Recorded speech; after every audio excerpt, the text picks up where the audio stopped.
갈라디아서 4장, 3장 26절부터 4장 7절까지 제가 여러분들을 대신하여 읽어드리겠습니다. 하나님 말씀을 들으십시오. 너희가 다 믿음으로 말미암아 그리스도 예수 안에서 하나님의 아들이 되었으니 누구든지 그리스도와 합하기 위하여 세례를 받은 자는 그리스도로 옷 입었느니라. 너희는 유대인이나 헬라인이나 종이나 자유인이나 남자나 여자나 다 그리스도 예수 안에서 하나이니라. 너희가 그리스도의 것이면 곧 아브라함의 자손이요 약속대로 유업을 이을 자니라. 내가 또 말하노니 유업을 이을 자가 모든 것의 주인이나 어렸을 동안에는 종과 다름이 없어서 그 아버지가 정한 때까지 후견인과 청지기 아래에 있나니 이와 같이 우리도 어렸을 때에 이 세상의 초등학문 아래에 있어서 종노릇 하였더니 때가 참에 하나님이 그 아들을 보내사 여자에게서 나게 하시고 율법 아래에 나게 하신 것은 율법 아래에 있는 자들을 속량하시고 우리로 아들의 명분을 얻게 하려 하심이라. 너희가 아들임으로 하나님이 그 아들의 영을 우리 마음 가운데 보내사 아빠, 아버지라 부르게 하셨느니라. 그러므로 너가 이후로는 종이 아니요 아들이니 아들이면 하나님으로 말미암아 유업을 받을 자니라. 아멘. 우리가 지난 시간에 함께 배웠던 말씀, 우리가 함께 간략하게 요약을 해보자면, 일단 우리는 하나님의 양자됨의 교리에 대해서 살펴보고 있죠. 그래서 지난 수요일 예배 때 우리가 나눴던 이 하나님의 양자됨의 교리의 내용이 무엇이었습니까? 이제 몇 가지로 말씀을 드리면, 첫 번째는 우리가 다 하나님의 피조물이지만 그 피조물이라는 이유 하나만으로 원래부터 우리가 하나님의 자녀가 아니라는 것을 말씀을 드렸죠. 그래서 어떤 예를 들었을까요? 예를 들면 현대 자동차 엔지니어가 자동차를 만들었다고 해서 그 자동차가 그의 아들이나 딸은 아닌 거죠. 그러니까 그 자동차를 만들었다는 것은 확실한 사실이지만 이제 그 사실로 인해서 자동차와 뭐 부모 자녀 관계를 맺는다던가 이런 일은 일어나지 않지 않습니까? 이제 마찬가지로 하나님이 우리를 창조하셨다고 해서 필연적으로 우리의 아버지가 되시는 것, 그러니까 창조주가 되시는 건 맞지만 우리의 아버지가 되시는 것은 아니라는 것. 이게 이제 제 의견이 아니라 이제 성경이 우리에게 그렇게 말씀하고 있다는 거죠. 그리고 두 번째로 우리는 그 원래부터 태생적으로 하나님의 자녀가 아닐 뿐더러 그리고 우리가 타락 이후에 우리의 죄로 말미암아 더더욱 하나님의 자녀가 될 수 있는 자격이 전혀 없는 자라는 거죠. 오히려 반대로 성경은 우리에 대해서 너희는 모두 죄인이고 하나님과 원수된 자들이다. 그렇기 때문에 너희는 하나님의 진노와 영원한 형벌 아래 있는 자들이다. 이렇게 성경이 우리에 대해 말씀하고 있다는 것이죠. 그리고 세 번째로 그럼에도 불구하고 하나님은 우리를 양자로 삼아주셨습니다. 우리를 자녀로 삼아주셨는데 바로 그리스도의 그 완전한 대속의 은혜와 그 완전한 의로움에 의거해서 우리를 그분의 자녀로 삼아주신 거죠. 그래서 우리가 하나님의 자녀가 된 것은 우리에게 어떤 자격이 있기 때문도 아니고 공로를 쌓았기 때문도 아니라 모두 다 이제 그리스도의 공로에 의해서 그분의 의로움에 의해서 하나님의 전적인 은혜로 말미암아 우리가 하나님의 자녀가 되었다. 이렇게 말씀을 드렸죠. 그래서 제가 예로 들었던 그 영화 배너에 나오는 유다 배너는 자기의 어떤 뛰어남과 탁월함으로 그 로마 장군의 가문의 양자가 되지 않았습니까? 그러나 우리는 전혀 그렇지 않은 거죠. 우리는 하나님의 자녀라 이름 불릴 수도 없고 자녀가 되는 것을 꿈꿀 수도 없는 자들이지만 그럼에도 하나님은 그분의 전적인 은혜로 예수 그리스도의 완전한 의로움으로 우리를 그분의 아들과 딸로 삼아주셨다. 이게 이제 성경이 우리에게 말씀하는 구원의 핵심, 정수가 되는 것이죠. 그래서 오늘 우리는 이제 지난번에 이어서 이 하나님의 양자됨의 교리에 대해서 더 좀 구체적으로 살펴보고자 합니다. 그래서 오늘 저는 여러분들과 함께 이 양자됨의 교리를 이제 두 가지 항목으로 다시 살펴보고자 하는데요. 이제 첫 번째는 이 하나님의 양자되는 것은 우리가 받은 구원의 최고의 복이라는 것, 그러니까 궁극적인 복이라는 것을 살펴볼 것이고요. 두 번째로는 그렇다면 우리가 하나님의 자녀로 살아간다는 것이 이제 어떤 의미인가, 어떻게 하는 것이 이제 자녀로 살아가는 것인가, 이에 대해서 함께 살펴보도록 하겠습니다. 그래서 첫 번째로 이제 하나님의 양자되는 것은 구원의 최고의 복이자 이제 궁극적인 복이라는 것이죠. 여러분들은 내가 구원을 받은 이후에 내가 받고 누리는 구원의 최고의 복을 무엇이라고 생각하십니까? 보통 사람들은 제가 좀 곰곰이 생각을 해보니까 당신은 구원의 최고의 복이 무엇이라 생각하오? 라고 질문을 하면 아마도 죄사함이 아닐까요? 라고 답을 할 것입니다. 내가 죄사함 받은 것, 그래서 지옥의 영원한 형벌에서 건짐 받은 것, 이게 아마 구원의 최고의 복이 아닐까요? 이렇게 답을 할 수도 있겠죠.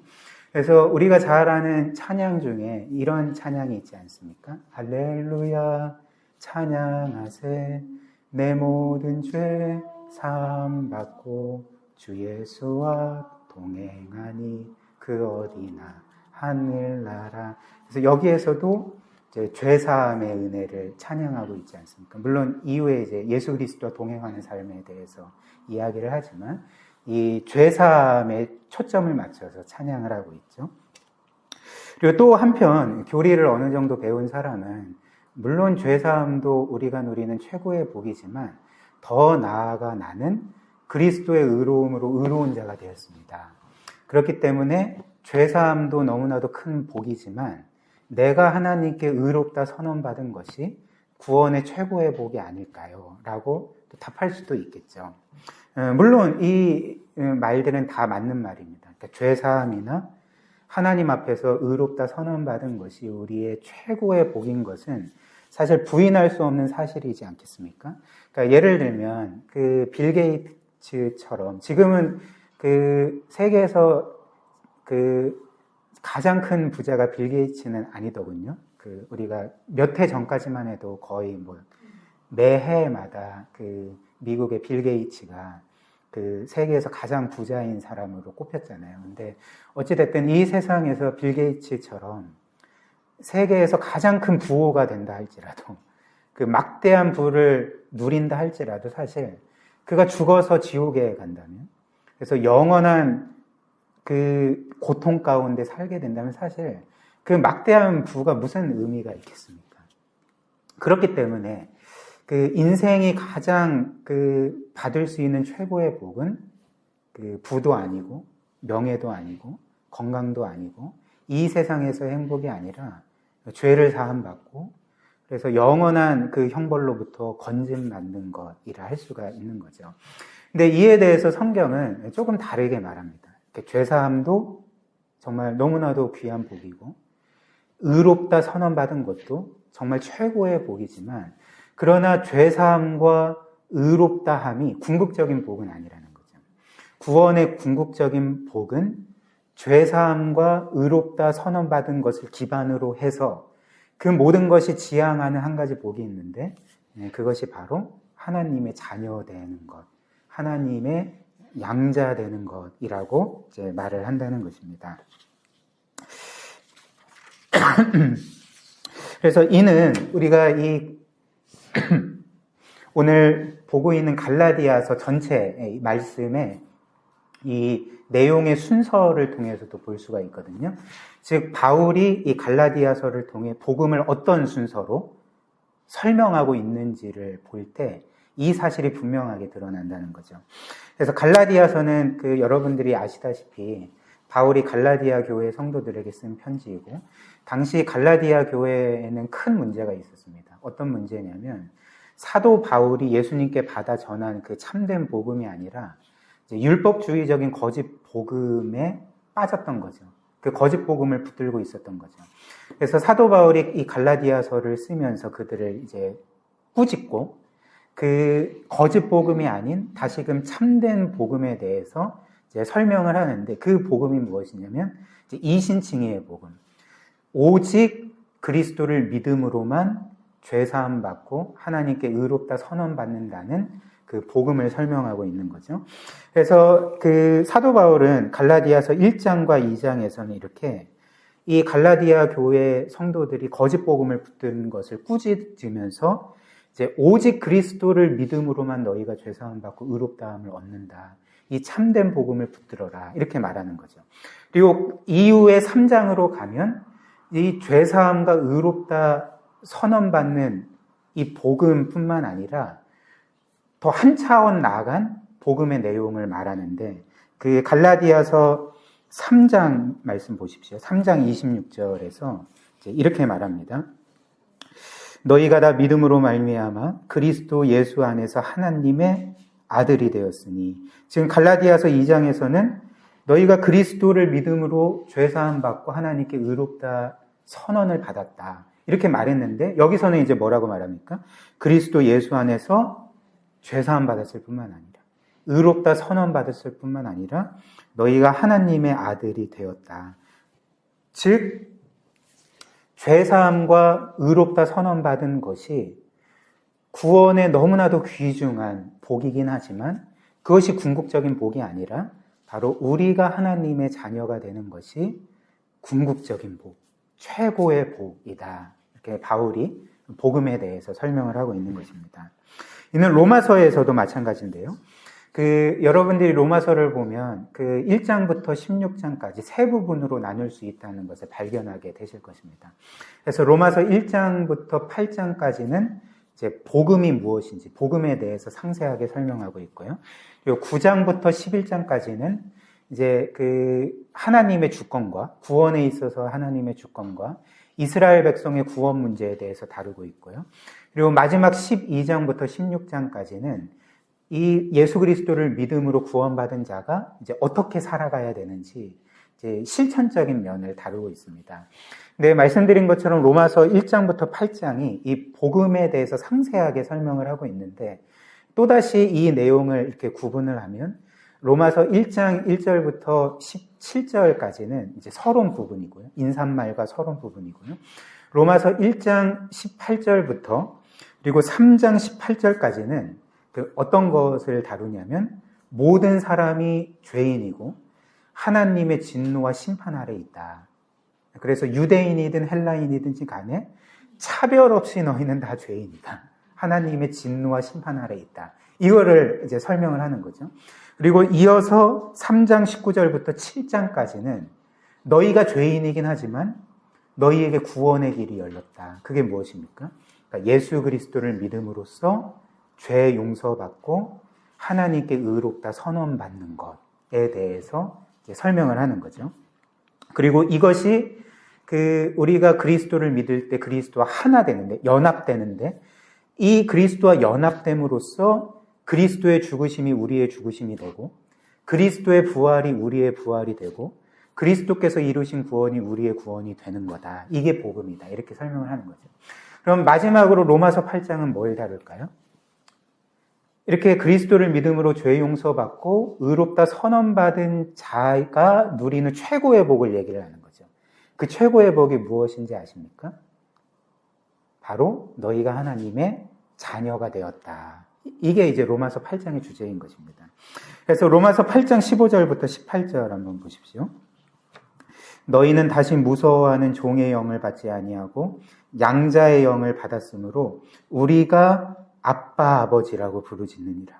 성령이 친히 우리의 영과 더불어 우리가 하나님의 자녀인 것을 증언하시나니, 자녀이면 또한 상속자 곧 하나님의 상속자요 그리스도와 함께한 상속자니, 우리가 그와 함께 영광을 받기 위하여 고난도 함께 받아야 할 것이니라.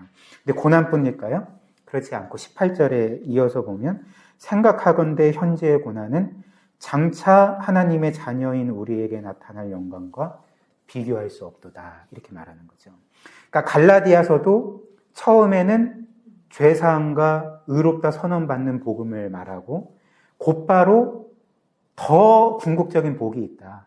바로 너희가 하나님의 자녀가 되는 복이다. 상속자가 되는 복이다. 이렇게 이야기를 하고, 로마서도 똑같이 그 1장부터 7장까지는 죄사함과 또 의롭다 선언받는 복에 대해서 말하고, 마지막 8장에 이르러서는 궁극적으로 너희가 하나님의 자녀가 되는 그 최고의 복을 그리스도 안에서 누리게 되는 거다. 영원히. 이 복음의 핵심에 대해서 설명하고 있는 것입니다. 또한 성경뿐만 아니라 우리가 논리적으로 생각을 해도 이렇게 하나님의 양자되는 것은 하나님께 죄사함 받거나 의롭다 선언받는 것보다 더 큰 복인 거죠. 비교할 수 없는 복인 거죠. 그러니까 예를 들면 지금은 뭐 우리나라도 그렇고 그 민주주의 국가 같은 경우는 그 보통 3권 분립이 돼 있잖아요. 그러니까 행정부, 사법부, 입법부 이렇게 구분이 돼서 그 나라의 대통령이라 할지라도 그 재판관이 되는 거는 아니잖아요. 그렇지 않습니까? 그런데 이제 고대 사회 같은 경우는 이런 3권 분립이라는 건 없고 이제 왕이 다 그 역할을 하는 거죠. 그러니까 왕이 통치도 하고 입법도 하고 또 사법권도 가져서 재판도 하는 거죠. 그럼 예를 들면 이거는 이제 그냥 제가 지어낸 이야기입니다. 어느 나라에 어떤 한 청년이 몇 년 동안 아주 큰 도둑질을 한 거예요. 이제 거의 대도라 불릴 정도로 이렇게 도둑질을 하다가 이렇게 잡힌 겁니다. 그래서 결국에는 그 사람이 너무나도 한 나라를 떠들썩하게 만든 큰 죄인이라 이제 왕의 재판에까지 나왔던 거죠. 그러니까 왕이 이제 이 사람을 재판을 하는데 알고 보니까 이 청년이 그의 성장 배경이 굉장히 불우한 겁니다. 그러니까 이 청년의 삶을 보니까 어릴 때 부모에게 버림을 받고 그리고 아주 나쁜 그런 환경 가운데 자라났고 그래서 누군가에게 제대로 된 교육이나 훈육을 받아본 적이 없고 따뜻한 사랑을 받아본 적이 전혀 없이 그렇게 어떤 면에서는 굉장히 거칠게 이렇게 자라다가 그렇게 도둑이 되었던 거죠. 그러니까 대도가 되었던 거죠. 그래서 왕이 이런 성장 배경을 알게 되었고 제 마음에 이 청년을 긍휼히 여기는 마음이 생겨서 내가 이 청년을 무죄 방면해 줘야 되겠다. 풀어주면 좋겠다. 이런 마음을 갖게 된 거죠. 그래서 그 청년이 몇 년 동안 그 도둑질에서 피해를 입힌 자들에게 내가 너희가 입은 피해를 2배를 갚아주겠다. 그리고 내가 이 청년의 죄를 특별 사면으로 그렇게 용서해 주겠다. 이렇게 선언을 한 거죠. 그런데 이제 이것을 듣고 나서 그 청년의 마음이 어땠을까요? 그러니까 이게 꿈인지 생신지 그러니까 믿겨지지가 않는 거죠. 어떻게 나 같은 죄인을 저 높은 왕이 이렇게 헤아려 줄 수 있고 긍휼히 여겨줄 수 있고 나를 그렇게 내가 피해를 입힌 건데 그 피해를 2배나 그 피해자에게 갚아주고 나를 특별 사면해 줄 수 있을까? 너무나도 감사하다. 그러니까 감격스러워하지 않겠습니까? 근데 왕이 이어서 더 놀라운 이야기를 하는 거죠. 내가 이 청년을 특별 사면해 줄 뿐만 아니라 이제 이 청년은 나의 아들이다. 내가 이를 내 아들로 삼을 것이고 나의 상속자로 삼을 것이다. 라면서 공개적으로 이렇게 선언을 해준 거죠. 그러면 한번 이제 질문을 해보겠습니다. 이 청년의 입장에서 죄를 용서받은 것이 더 큰 은혜입니까? 아니면 왕의 자녀요 상속자가 된 게 더 큰 은혜입니까? 이거는 뭐 물어볼 필요도 없는 거죠. 그러니까 죄 용서도 너무나도 큰 은혜죠. 너무나도 놀라운 은혜죠. 그러나 왕의 자녀가 되는 것, 왕의 상속자가 되는 것은 특별 사면으로 그렇게 사법적 책임에서 해방된 것보다 그것과는 비교할 수 없는 더 놀라운 은혜이라는 것입니다. 그런데 이렇게 동화에서나 나올 법한 일이 실제로 우리에게 일어났다고 성경이 말하는 거죠. 그게 복음의 메시지고 그게 하나님께서 너희를 위해 행하신 일이고 너희에게 베푸신 은혜다라고 우리에게 말씀하고 있는 것입니다. 그래서 하나님께서 원래 하나님과 원수였던 우리, 그래서 하나님의 영원한 진노와 심판 아래에 있던 우리, 그래서 죽으면 지옥의 영원한 고통을 받을 수밖에 없는 우리를 불쌍히 여기셔서, 그리고 그 죄인을 사랑하셔서 그 아들의 핏값으로 우리를 대속하시고, 더 나아가 그런 우리를 그분의 자녀로 삼으시고 상속자로 삼으신 것이, 사실 이거는 동화에도 있을 법한 일이 아니지 않겠습니까? 그러니까 정말 상상도 할 수 없는 일이 우리 개개인과 모든 성도에게 일어났다라고 성경이 우리에게 말씀하고 있는 것이죠. 또한 하나님께서 우리를 이렇게 자녀로 삼아 주셨다는 것은 이제 우리가 하나님의 영원한 사랑을 받는 자로, 하나님의 그 영원한 사랑을 누리는 그 가족 관계 속으로 들어갔다는 것을 또한 의미한다는 것입니다. 이것이 바로 우리가 그리스도 안에서 누릴 수 있는 최고의 궁극적인 복이라는 것이죠. 그렇다면 이제 두 번째로, 이렇게 구원받은 성도로서 그 하나님의 자녀로서 산다는 것이 이제 무슨 의미인가? 그 하나님의 자녀로서 산다는 것이 어떤 의미인가? 이제 이에 대해서 우리가 함께 다루고자 하는데요. 일단 하나님의 자녀로 산다는 것은 단지 내가 하나님의 자녀라는 것에 대한 교리적인 지식을 갖거나 혹은 그렇다고 신앙 고백을 하는 수준이 아닌 거죠. 그렇지 않습니까? 나는 하나님의 자녀라는 것을 성경을 통해 알고 있어. 교리적으로 배우고 이해하고 있어. 그러니까 이런 수준을 말하는 게 아니라는 거죠.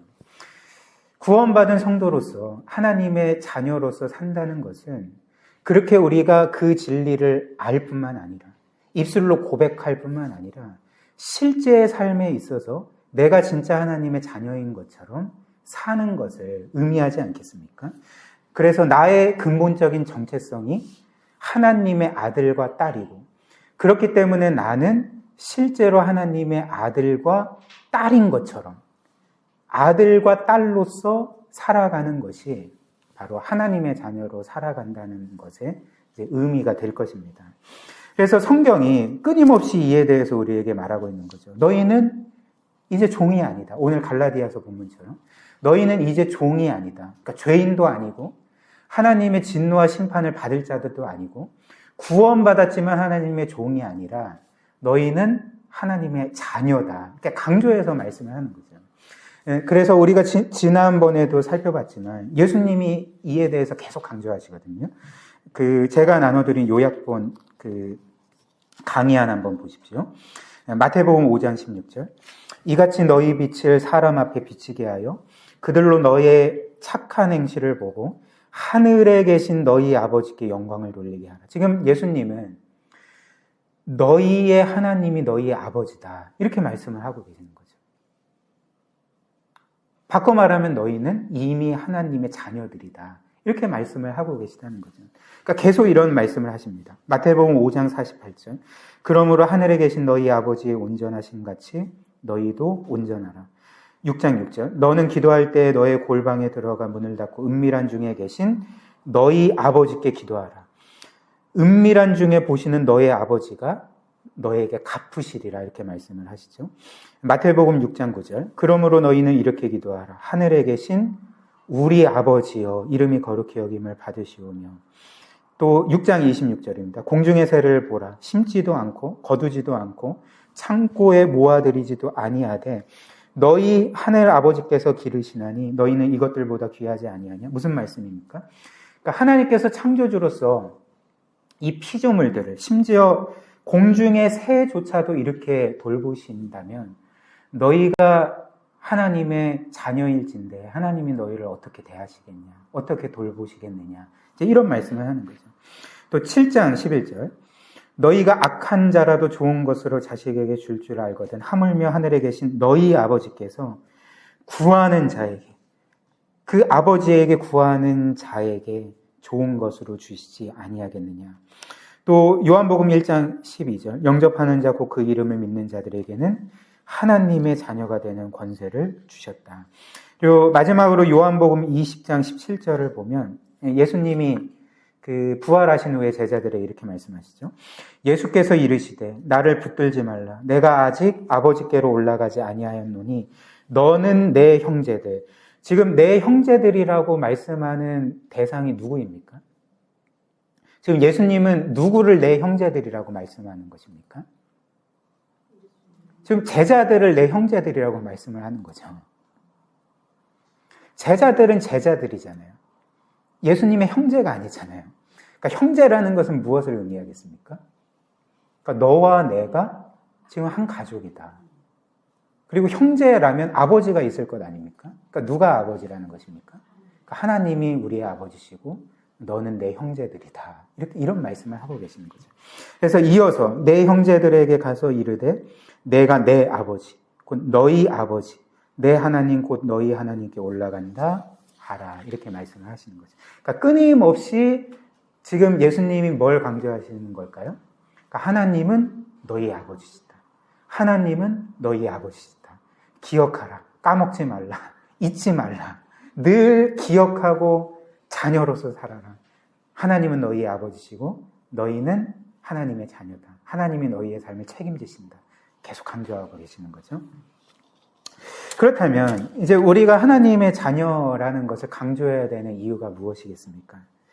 그러니까 말씀드린 것처럼 우리는 신앙생활을 하면서 우리가 하나님의 자녀인 것을 머리로는 알고 신앙 고백으로는 고백을 해도 내가 하나님의 자녀로서 누리는 그 신분과 특권을 잊고 살 때가, 체감하지 못할 때가 너무나도 많기 때문에 우리는 지금 이 진리, 우리가 하나님의 자녀라고 하나님이 우리의 아버지라는 이 진리를 강조해야 된다는 거죠. 그렇다면 보통 우리도 그렇고 사람들은 보통 자신과 하나님의 관계를 어떻게 생각할까요? 구원받은 성도가 하나님과 나의 관계는 이러이러한 거야. 보통 어떻게 생각하겠습니까? 그러니까 보통은 하나님과 나는 부자 관계야. 혹은 부녀 관계야. 그러니까 이렇게 생각을 하기보다는 하나님과 나는 주인과 종의 관계지. 이렇게 생각하는 경우가 많다는 거죠. 특별히 옛날에 이런 말씀 많이 들어보셨잖아요. 어떤 목사님이 제가 주님의 종이오니 그리고 또 성도님들이 목사님을 위해서 기도할 때도 주의 종을 불쌍히 여기시고, 어떤 교회는 또 종이라고도 안 하고 주의 종님 종님을 불쌍히 여기시고 힘주시고, 그리고 우리 서로도 뭔가 우리의 정체성을 내가 하나님의 자녀라기보다는, 자녀의 정체성을 갖기보다는 그래, 하나님은 높으신 분, 또 통치자, 왕, 또 주인이시고 나는 종일 뿐이지. 그러니까 이런 좀 정체성을 가지고 신앙생활을 하는 경우가 많다는 거죠. 그런데 그렇다면 이 자녀와 종은 어떤 차이가 있을까요? 일단 자녀와 종 모두 이제 한 주인 아래 있죠. 그리고 자녀와 종 모두 한 집에서 살아갑니다. 한 집에서 살아가죠. 그런데 주인과 영속적인 사랑의 관계를 누리는 것은 종일까요? 자녀일까요? 그러니까 종이 아닙니다. 자녀입니다. 물론 종도 주인의 사랑을 받을 수 있죠. 근데 조건이 있습니다. 종이 주인의 사랑을 받기 위해서는 어떻게 해야 될까요? 그러니까 열심히 맡은 바 충성 봉사해야 되는 거죠. 열심히 일해야 되는 거죠. 주인의 명령이 무엇이든지 간에 복종하고 순종하고 열심으로 뼈 빠지게 일해야지만 그 한도 안에서 주인의 사랑을 받는 것 아닙니까? 그런데 예를 들면 그렇게 이제 열심히 일하고 주인의 사랑을 받는 이 종이 어느 날 이렇게 말했다고 합시다. 이제 됐어. 이제 주인이 나를 사랑해. 이제 끝난 거야. 이제 나는 영원토록 주인의 사랑을 받을 거야. 이렇게 생각을 하면서 이제 그때부터 뭔가 게을러지고 태만해지고 주인이 말하는 것 건성으로 하고, 그리고 뭔가 잘하지도 않고 주인과 맞먹으려고 하고, 이렇게 하면 어떻게 해야 되겠습니까? 그러니까 옛날 같으면 매를 맞든지 죽도록 매를 맞든지 쫓겨나겠죠. 따라서 종이 주인의 사랑을 받기 위해서는 끊임없이 자신이 주인의 사랑을 받기에 합당한 자라는 것을 입증해야 되는 거죠. 사랑받을 만한 자격을 갖춰야 되고 공로를 쌓아야 한다는 것입니다. 이게 이제 종인 거죠. 그리고 이는 무엇을 의미하냐면 종은 어떤 경우에도 주인의 변함없는 사랑을 확신할 수가 없는 거죠. 주인이 나를 끝까지 사랑할 거고 나를 결코 버리지 않을 거고 그리고 주인이 늘 나와 함께 할 거야 라는 확신을 종은 결코 가질 수가 없는 것입니다. 도리어 주인의 사랑을 받기 위해 그리고 그 사랑을 유지시키기 위해서 그 종은 끊임없이 노력해야 되고 자기를 입증해야 되고 혹시나 내가 주인에게 버림받지는 않을까, 내가 뭘 잘못해서 주인의 사랑이 끊어지고 버림받지는 않을까 하는 그 두려움과 걱정 가운데 살아가게 되지 않겠습니까? 이게 이제 종인 거죠. 그러면 이제 반대로 자녀는 주인에게 사랑을 받기 위해서 어떻게 해야 될까요? 주인에게 버림받지 않기 위해서는 어떻게 해야 되겠습니까? 자녀가 어떻게 해야 될까요? 뭘 해야 될까요? 그러니까 뭘 할 필요가 없는 거죠, 사실. 뭘 할 필요가 없는 거죠. 왜 그럴까요? 왜냐하면 그 주인이 자기의 아버지이시기 때문에 그런 것입니다. 정상적인 아버지라면 이 세상 어떤 것보다도 자녀를, 아들을 사랑하고 결코 자기의 자녀를 버리는 법이 없고 그리고 자신을 희생시키면서까지 자녀의 유익을 구하고 또 이루는 것이 부모이기 때문에, 아버지이기 때문에 이 아들이 뭘 잘못해도, 실패해도, 심지어 때로는 그 아버지에게 반항한다 할지라도 그 아버지는 이 자녀를 신실하게 끝없이 사랑하게 되는 것이죠. 그리고 그 자녀가 뭔가 잘못하면 그 아버지가 그 자녀를 덜 사랑하게 될까요? 여러분들은 어떠십니까? 여러분들의 자녀가 뭘 잘못하면 덜 사랑하게 됩니까? 그렇지 않습니다. 오히려 자기의 아픈 손가락으로 여기고 더 많은 사랑을 그 자녀에게 쏟는 거죠. 그러니까 하나님이 이런 분이라는 거죠. 그래서 오늘 갈라디아서 말씀이 우리에게 뭐라고 말씀합니까? 너희는 이제 종이 아니라 자녀라 이렇게 말씀을 하는 거죠. 갈라디아서 4장 6절과 7절 말씀 보십시오. 우리 함께 읽어볼까요? 너희가 아들임으로 하나님이 그 아들의 영을 우리 마음 가운데 보내사 아빠 아버지라 부르게 하셨느니라. 그러므로 너가 이후로는 종이 아니요 아들이니 아들이면 하나님으로 말미암아 유업을 받을지니라. 지금 성경이 우리에게 뭐라고 말합니까? 구원받은 너희는 이제 종이 아니다. 종의 정신으로 살아가는 자들이 아니다. 즉 하나님께 사랑받기 위해서 하나님께 받아들여지기 위해서 애써야 되고 내가 뭘 잘못하면 하나님이 나를 버리실 거야 두려워하는 종이 아닌 이제는 하나님이 너희의 아버지시고 너희는 하나님의 자녀가 되어서 하나님이 끝없이 신실하게 영원토록 너희를 사랑하시고 책임지실 것이고 너희를 가장 영광스러운 길로 인도하시고 결국에는 너희를 영화롭게 하실 것이다. 이것이 바로 복음의 정수다. 이렇게 말씀을 하는 것입니다. 무엇보다도 하나님은 우리를 이렇게 양자 삼으시고 우리를 자녀로 대하실 때에 보통은 우리가 생각을 해보면 이제 한 부모가 자기의 자녀가 있는 상태에서 어떤 아이를 입양했다고 생각을 해보십시다. 그러면 그 좋은 부모는 자기가 낳은 자녀와 입양한 아이를 차별하지 않을 거죠. 그러니까 똑같이 사랑을 해주지 않겠습니까?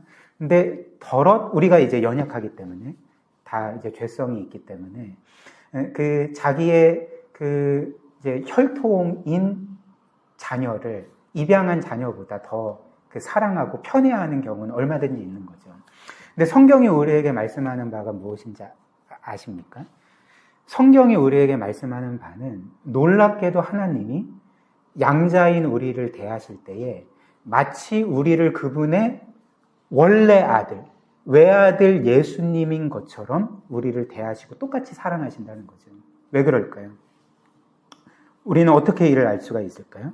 그러니까 본문 말씀이 우리에게 말씀하는 바가 무엇이냐면 우리가 예수 그리스도를 믿을 때 우리 자신이 예수님과 하나가 되었다라고 말씀하기 때문에 그렇습니다. 갈라디아서 3장 26절과 27절입니다. 너희가 다 믿음으로 말미암아 그리스도 예수 안에서 하나님의 아들이 되었으니 누구든지 그리스도와 합하기 위하여 연합하기 위하여 세례를 받은 자는 그리스도로 옷 입었느니라. 지금 성경은 우리가 예수님을 믿을 때에 그 본문 말씀은 이 세례를 받은 것으로 표현을 하는데요. 우리가 예수님을 믿었을 때 이런 영적인 세례를 받았을 때 어떤 일이 일어났다고 말합니까? 우리가 그리스도와 합하여졌다라고 말하는 거죠. 연합되었다, 하나 되었다고 말하는 거죠. 그래서 그것을 뭐라고 표현하냐면 너희가 그리스도로 옷 입었다라고 말씀을 하는 거죠. 그러니까 우리는 이제 그대로 있는데 우리에게 그리스도라는 옷이 입혀져서 하나님이 우리를 보실 때에 우리를 보시는 것이 아니라 우리가 옷 입은 그리스도를 보시는 거죠. 우리를 그리스도처럼 보시고 그리스도처럼 여기시고 그래서 우리가 원래 아들은 아니지만 양자이지만 마치 영원한 외아들을 사랑하시는 것처럼 우리를 똑같이 사랑하시고 그리고 그 예수님을 귀하게 여기시는 것처럼 우리를 영원토록 귀하게 여기시고 그 예수님을 영원토록 기뻐하시는 것처럼 우리를 영원토록 기뻐하시고 영화롭게 하신다는 것이 오늘 이 갈라디아서가 우리에게 알려주는 이 하나님 양자됨의 복음이라는 것입니다. 사랑하는 우리 귀한 성도 여러분, 오늘 말씀에서 우리에게 강조하는 것처럼 우리는 하나님의 자녀입니다. 그리고 하나님은 우리의 아버지가 되십니다. 우리가 이 사실을 늘 기억하며 이 세상에 우리에게 어떤 일이 닥칠지라도 때로는 사람들이 나를 사랑해주지 않고 인정해주지 않고 나를 버릴지라도 영원한 사랑으로 이미 우리를 사랑하신 분, 또 신실하게 영원토록 사랑하시고 우리를 영화롭게 하실 분이 계십니다.